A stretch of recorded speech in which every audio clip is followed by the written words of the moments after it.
and you have 2 spans. So the degree of freedom is 3. What is the degree of freedom? The degree you have rotation at B, rotation at C, and rotation at D. So 3 degrees of freedom system you have. So dk is equal to 3. Now let me assign the coordinates. So assigning the coordinates, you have rotation at D, B. I will take joint B, C, and D. I will just neglect the overhang now. Take joint B, joint C, and joint D. Right? Give rotations at B, C, D. You have coordinate number 1, coordinate number 2, and coordinate number 3. So coordinate number 1 is equivalent to theta B. Coordinate number 2 is equivalent to theta C. Coordinate number 3 is equivalent to theta D. Clear? Now, nextly, what we'll do, we'll just calculate the stiffness matrix. So calculating the stiffness matrix, how do you calculate the stiffness matrix? The first column is you have to give unit displacement at coordinate 1, and you have to determine what? You have to determine the forces at other coordinates. So let me give a unit displacement. If I am trying to rotate the joint B with clockwise, right? So the member BC will rotate in clockwise direction. So this is the deflection. So this deflection is 1. I am giving unit displacement. So I am giving unit displacement at 1, and I am trying to calculate the joint displacement. So what is the joint displacement? I am calculating the forces. So what is the force developed at the B? It is 4 EI by L will be the force at B, and the next side at C, it will be half of it. It will be 2 EI by L. So this is the force. Clear? And at D, now you are giving rotation at B. So that means only member, the connecting member at joint B will rotate, but CD is not connected there to joint B. So CD will not rotate. So you don't have any forces. So at joint D, you don't have any force. The force is 0. Clear? So what is the K11 now? What is K11? K11 is force at 1 due to unit displacement at 1. So how do we calculate that? Just equate this to the coordinates. So at joint B, you have a clockwise coordinate, and at joint B, you have a force equal to 4 EI by L. And this 4 EI by L is for which member? It is for member BC. Now substitute 4E into I for member BC. Please be very careful. I for member BC is 2I, and CD it is I. Clear? So I for member BC is 2I. So 2E into 2I, 4E into 2I divided by length of the member BC is 10. So you'll get it as 0.4 EI. This is K11. Next element, the first column. Second next element is K21. Right? I am calculating force at coordinate number 2. Still I have the unit displacement at 1. Clear? How do we calculate? Just equate for coordinate number 2. So for coordinate number 2, it is at C. The force at C is 2 EI by L, and that is for again member 2 EI by L. Again, this is for member BC. So substitute 2E into I is 2I divided by L is 10. So it is first element is 0.8, right? Second element is 0.4 EI.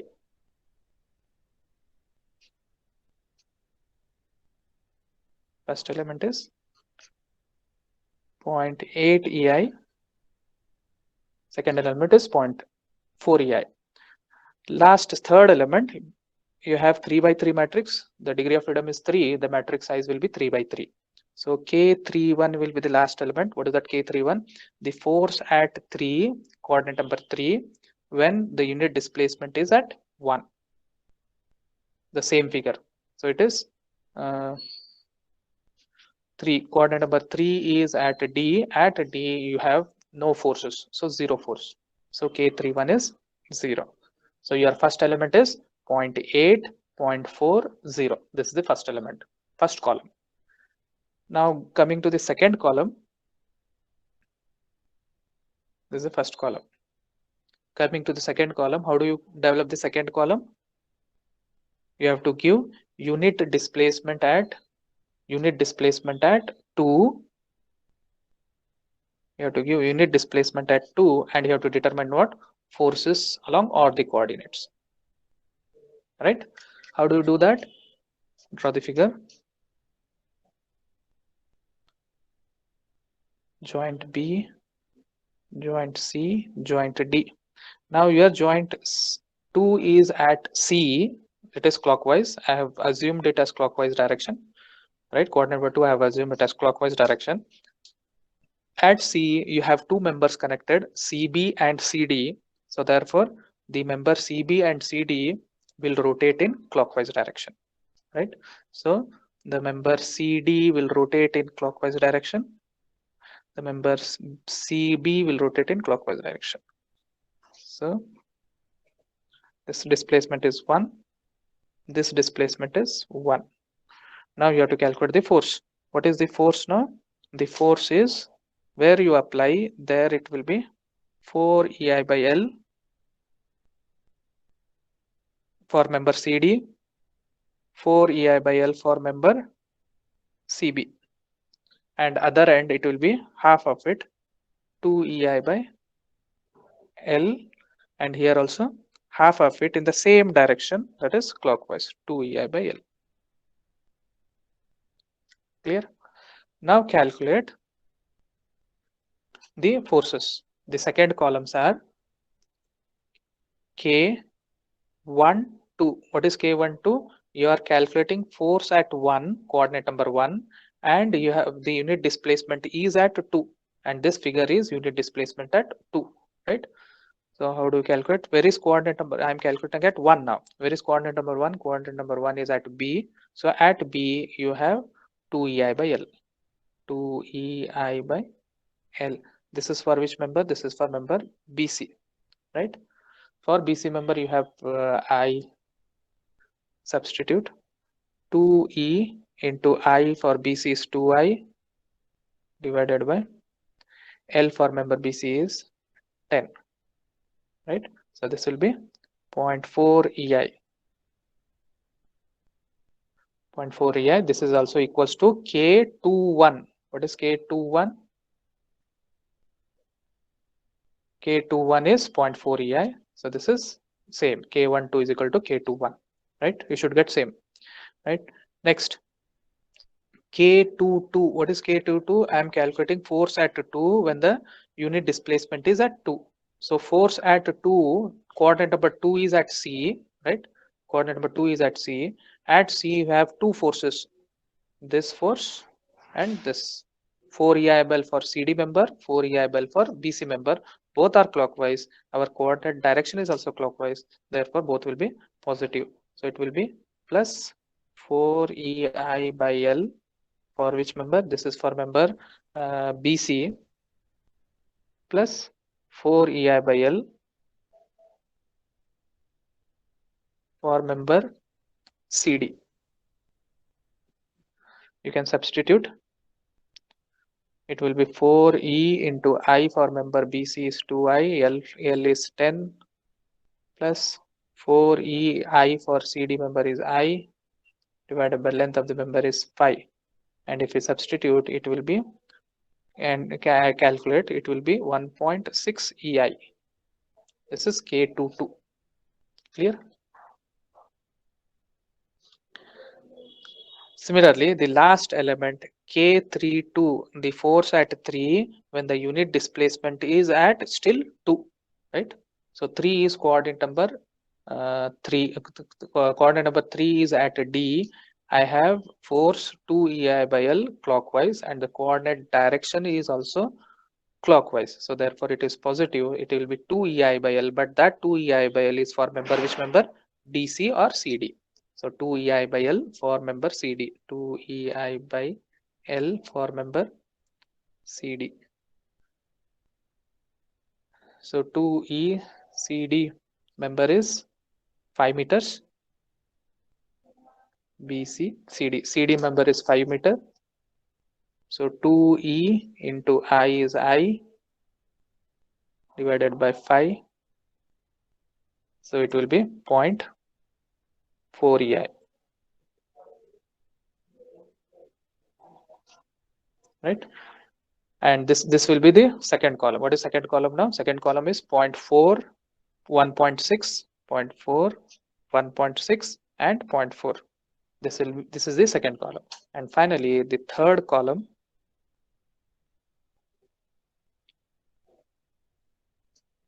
How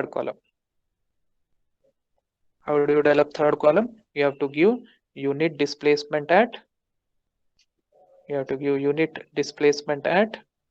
3, coordinate 3, and you have to calculate forces at all the direction, all the coordinates. Clear? How do you do that? Draw the diagram.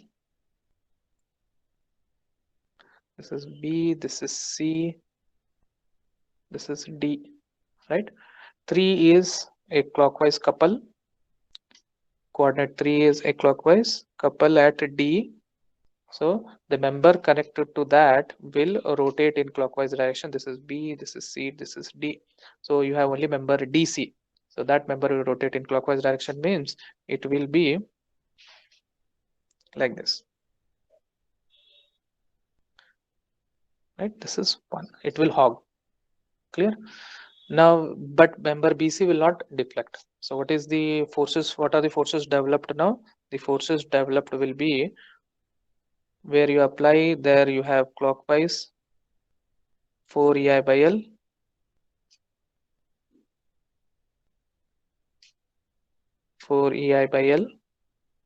and at other end it will be clockwise 2 EI by L.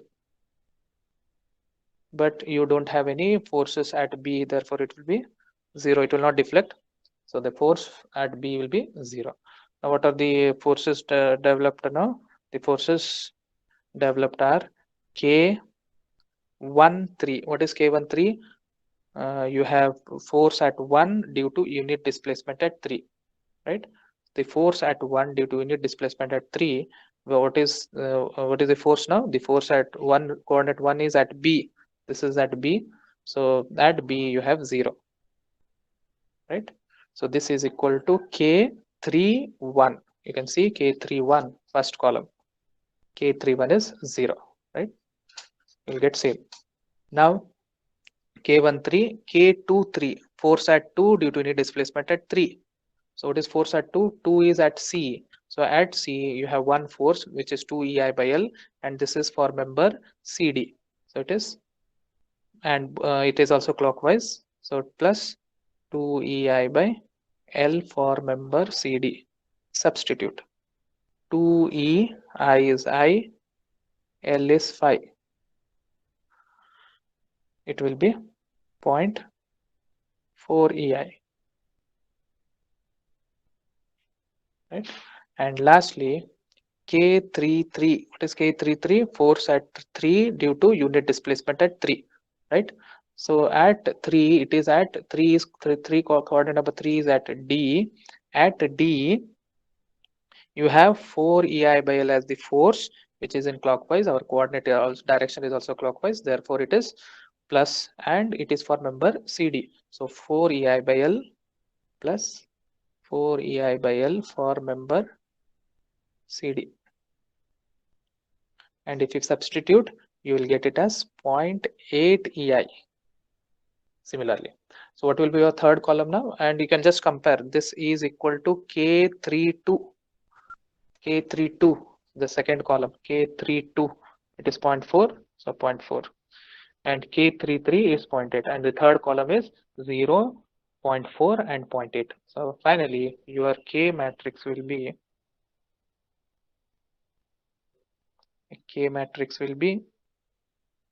I will take out EI outside the first column, 0.8, 0.4, 0, and it will be symmetric.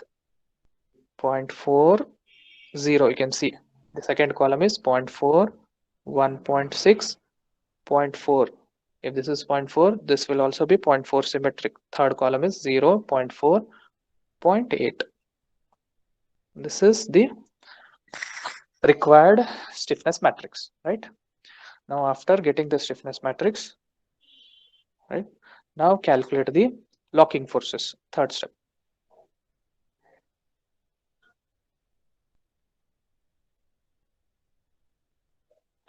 How do you calculate the locking forces? You calculate the fixed end moments. I will only take joint BC and CD span. This is B, this is C, this is D, right? You have forces as anti-clockwise, clockwise, anti-clockwise, clockwise. There is no sinking of support here. You have fixed end moments only due to loading. What are the loads? Here you have central point load. Here you have eccentric point load.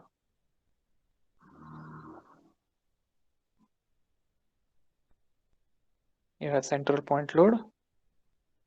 You have eccentric point load. Right? This is 5 meter. This is 5 meter. This is 2 meter and this is 3 meter. Right? And what are the values? So for eccentric point load, this is MF BC, this is MF CB, this is MF CD, this is MF DC. How do we calculate that? Formulas are for central point load, MF BC is W L by 8, right? So substitute WL by 8, you will get it as 250 kilonewton meter. And MFBC will also be MF. This is first is minus anti-clockwise. MFCB will be plus WL by 8, which will be 250 kilonewton meter. W is 200 kilonewton and span is 10 meters. Similarly, MFCD and DC. MFCD will be, it is eccentric point load. For eccentric point load, it is first value is WAB square by L square. A is 2 meter, B is 3 meter, right? And W is 250 kilonewton. And if you substitute, you will get it as 120 kilonewton meter, right? Similarly, MF DC will be plus WA square B by L square, the fixed end moments. And if you substitute, you will get it as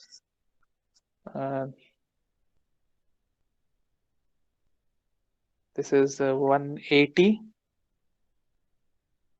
and this is 120, right? So these are the fixed end moments. So the values are, I'll just write it here, 250,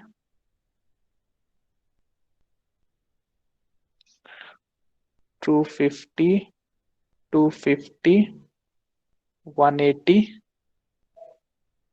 120, right? These are the fixed end moments. Now what are the locking forces now? So the locking forces are P dash locking force at coordinate number 1. Where is coordinate number 1? The coordinate number 1 is at B. That coordinate is clockwise direction, but our fixed end moment is anti-clockwise, so therefore it is minus 250, right? Next, coordinate number 2 is at C. I have two values at C. The forces, one is 250, another is 180. Our coordinate direction is clockwise, but I have this as clockwise 250, this is anti-clockwise 180. So clockwise 250 is plus 250, anti-clockwise 180 is minus 180, right? 250 minus 180. And coordinate number 3 is at D. Our coordinate direction is clockwise, and the force developed is also the clockwise, which is 120. Therefore, it is plus 120. So if you calculate, it will be minus 250 plus 70 plus 120. So this is the locking forces. After getting locking forces, the next step is the external force matrix. External forces. So the overhang, whatever you have, what is the overhang value given into the problem, so that will account into the external forces. The overhang should you have to account into external forces. How do you account it? So the external forces is P matrix. What is external force at coordinate number 1?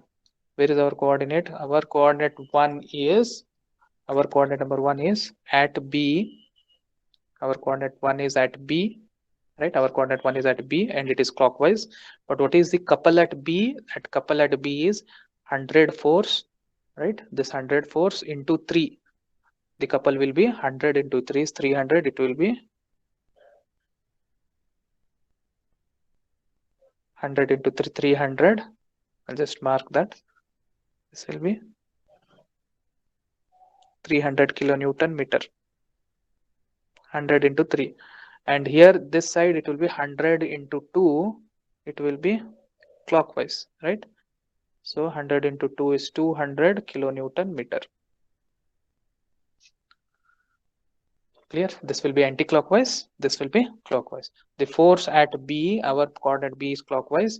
The force at B, external force at B is 300 kilonewton meter, but it is anti-clockwise. Therefore, it is minus 300. Minus 300. The force at coordinate number 2, there is no external force at coordinate number 2, right? So we are converting the overhang into the external force for joint B and joint D, but joint C there is no external force, so it will be 0.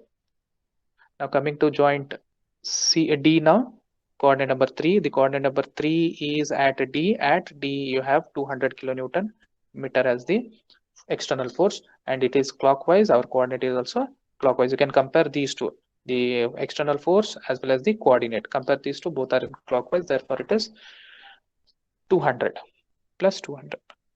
So this is the external forces matrix, external force matrix. This is how the overhang force should be accounted into the external forces in the form of a couple. Now finally, the next step is calculating the unknown displacement delta. How do we calculate the unknown displacement delta? It is K inverse into P minus P dash. The locking forces is P dash matrix. It is minus of P dash. Clear? So that itself is the opposite to the fixed end moment. So that is the locking force. Clear? Now K inverse. What is K now? K inverse is the matrix 0.8, 0.4, 0, 0.4, 0.1, 0.6, 0.4, 0, 0.4, 0.8. Inverse of this, right? Into P minus P dash. What is P minus P dash? I'll just directly write P minus P dash value. Clear? What is P minus P dash? First element. P minus P dash minus 300 minus of minus 250. So minus 300 plus 250. So it will be minus 50. Right? 0 minus 70. So it will be minus 70. 200 minus 120. So 200 minus 120 plus 80. Right? This is I have written it as directly P minus P dash. Now inverse of a matrix, how do you do inverse of a matrix for 3 by 3? So what you have to do is, I will take, there is EI also here common. So inverse of that EI also you have to do, it is 1 by EI. 1 by EI, right? 1 by EI into. So change the direction. Show the directions as plus, cofactors plus, minus, plus, minus, plus, minus, plus, minus, plus. Right? Now calculate the cofactors. How do we calculate the cofactor for first element? See, first element is 0.8.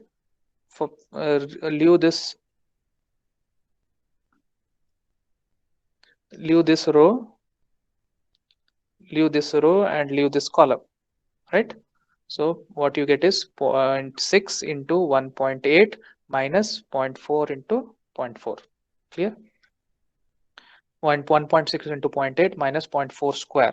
So it will be 1.12, right? Similarly, the second element, leave the second element is 0.4, right? Leave the second column and the first row. Clear?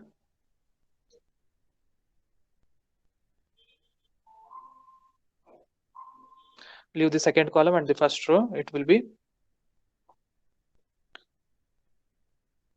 first row and the second column. It will be 0.4 into 0.8 minus 0 into 0.4. So that value will be 0.32.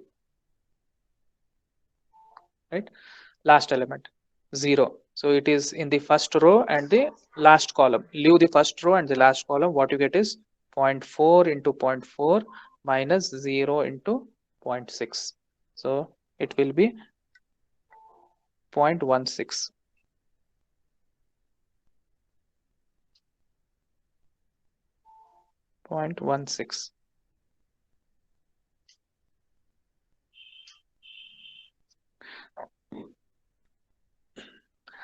Similarly, if you take the next element is 0.4, leave the first column.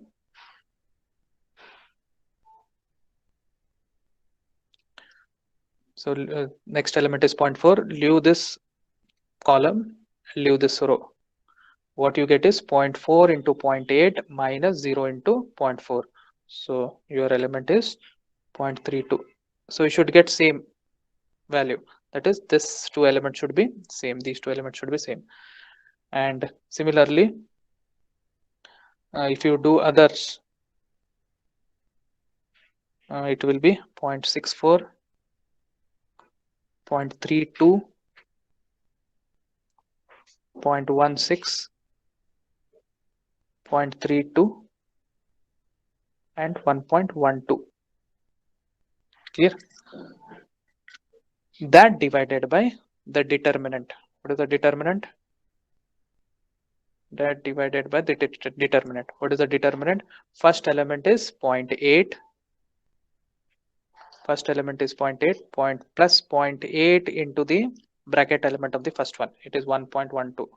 Directly you take the element. It is 1.12. What is that 1.12? 0.8 into 1.6 into 0.8 minus 0.4 into 0.4. Leave first row and first column. Already you have done it here in the bracket. You take only the bracket element. Clear? Next is second element 0.4. So it is minus 0.4 into the second bracket element. That is 0.32. Next, plus last element 0 into the third bracket element 0.16. Right? So this is the determinant, and you have the p minus p dash minus 50 minus 70 plus 80. Right? Now calculate this. How do you do that? Your element is 1.12 plus 1.12 minus 0.32, 0.16 minus 0.32, 0.64 minus 0.32, 0.16 minus 0.32, and 1.12. That into p minus p dash value minus 50 minus 70 plus 80. That divided by the determinant. If you calculate this determinant, it will be 0.768. And you have EI, 1 divided by EI. So 1 divided by EI to EI. Clear?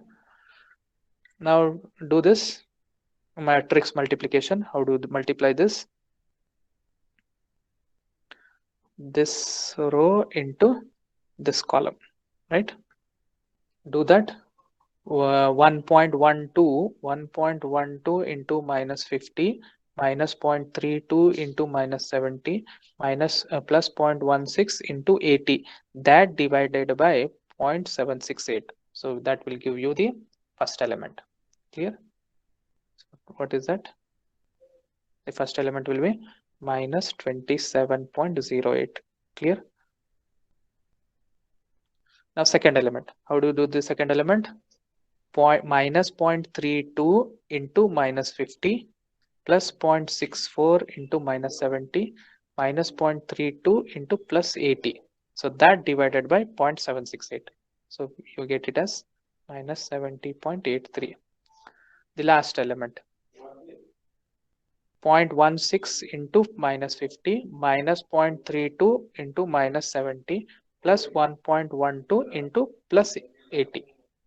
So that will be 135.41 divided by I, it is so 1 divided by I. So these are the three unknown joint displacement, delta 1, delta 2, delta 3. What are this delta 1, delta 2, delta 3? You take this EI to this side, it will be EI delta 1 corresponds to the first coordinate. The first coordinate is corresponding to the rotation at B. So it is theta B, EI theta B. So that will be minus 27.08. Minus means it radians. Minus means anticlockwise. So the rotation at joint B is minus 27.08 radians anticlockwise, right? Similarly, EI delta 2 is corresponding to EI theta C. So it is minus 70.83, which is again negative anticlockwise. EI delta 3 is corresponding to EI theta D, which is 135.41, which is clockwise. So these are the unknown joint displacement that you have calculated. Now, knowing these unknown joint displacement, what you have to do is you have to calculate the final moments now. How do you calculate the final moments? Last step. Final moments. So you have to calculate the final moments by applying the slope deflection equation. What is the slope deflection equation? Now AB is overhang, right? You did the joint AB. Let us see the beam now. The AB is overhang. You need not to apply it the slope deflection equation for that. So you can calculate. You can write it directly. MAB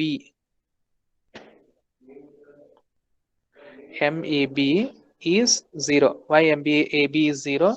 Your joint A is a free joint, right? Where moment is 0. MAB is 0. Now coming to joint, next element, next moment, MBA. So what is MBA? MBA is opposite to the overhang. What is the overhang moment? It is 300 kilonewton A to B, right?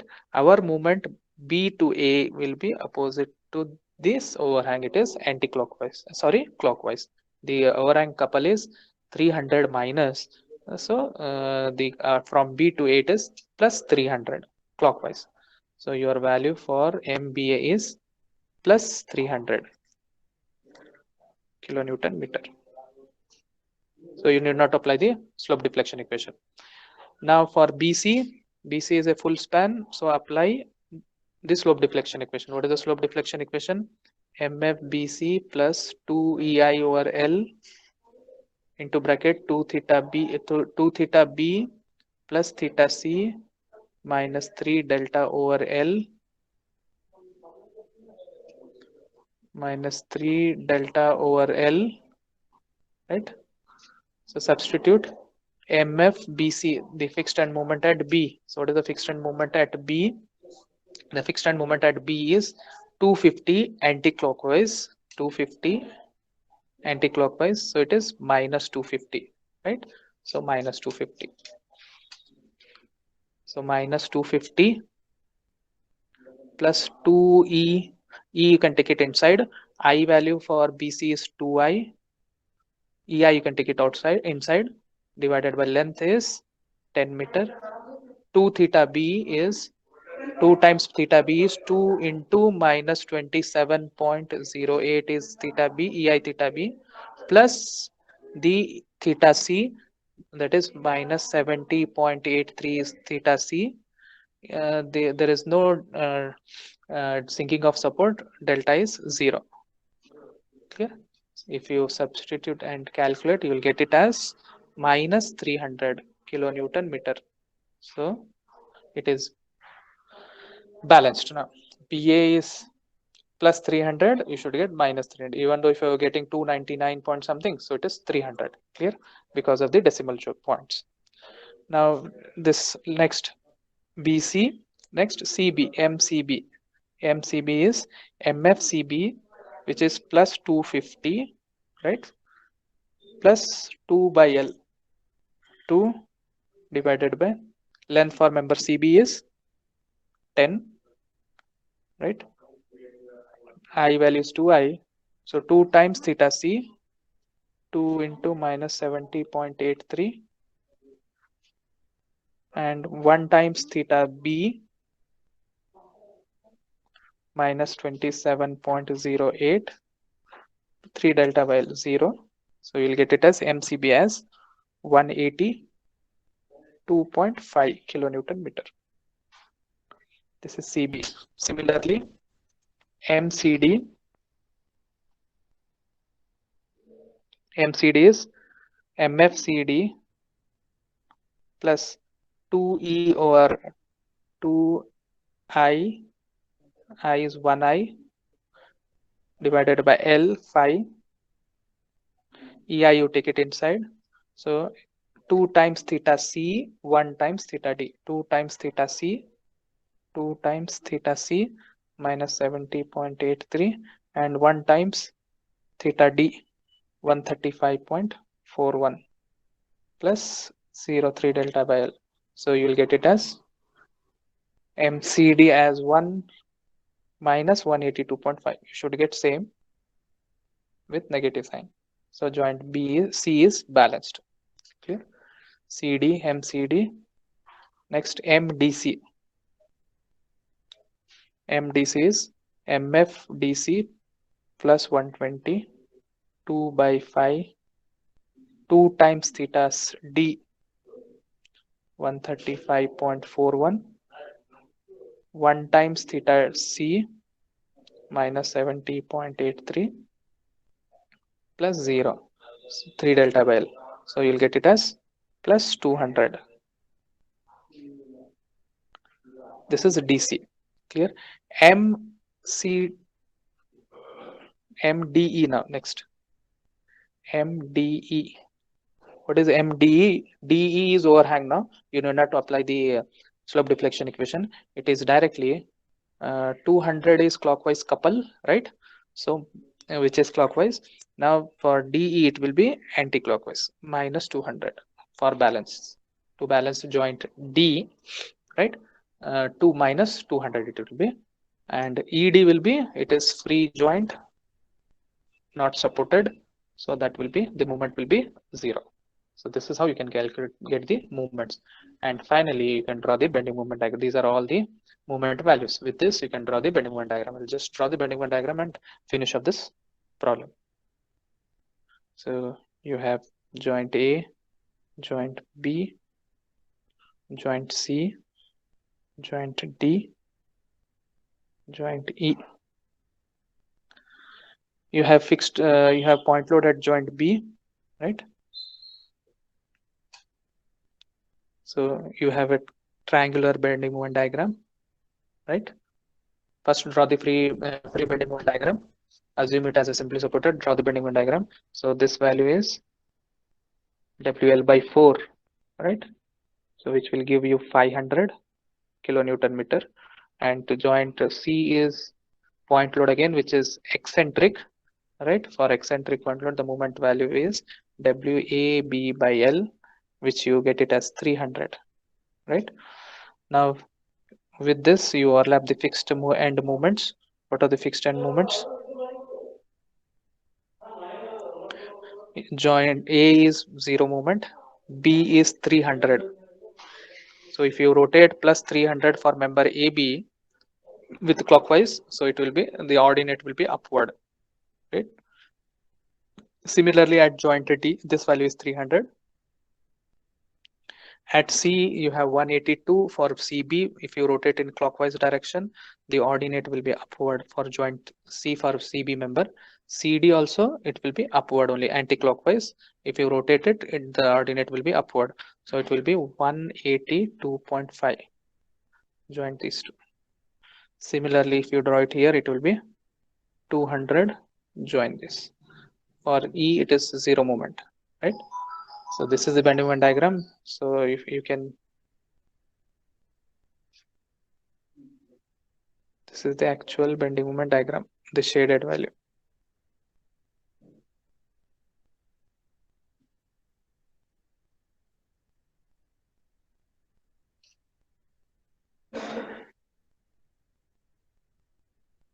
This is the actual bending moment diagram, right?